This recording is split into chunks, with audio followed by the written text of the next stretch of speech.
To ɗan gidan His Excellency idan na ware kamar miliyan 20 yayi? Haba Hajiya, miliyan 20? Yanzu fi sabilillahi ko kaji aka baki kwangilar ki kawo? Kya bada miliyan 20? Wallahi tallahi ka gaya min sana'ar da kake yi. Dan ni ban gane wannan kuɗaɗe da suke shiga suke fita a hannunka ba. Ai ni daman tun da na ganki a zaune ni na san wallahi wannan ba shawara ki bane, wannan matar alagunguma annamimiya wallahi tallahi ita ta hada wannan abu. Da yake shigo da abin duniya ke baki amfana? Ko ni kadai ne kawai nake amfana da shi? Ɗana ne fa ni na haife shi. Ni ma sha wahala ba, har da kuɗin rago a kaina ban biya ba.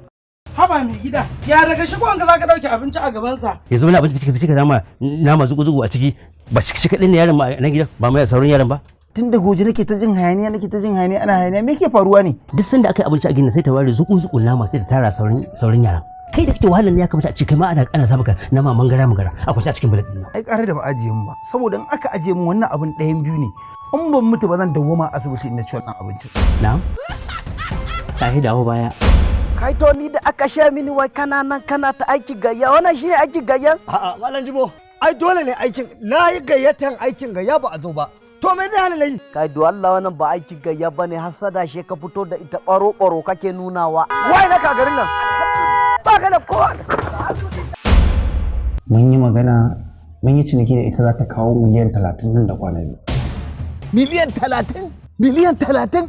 Kai gashi dan talakawa, baban ku gadi yake yi. In na koko take sayarwa, kawai ka je ka jaza akan ka masifa. Ni matsala ta da kai karamin tunani gare ka. Ka nemi manyan kuɗi. Shege talaka. Dan matsiyata.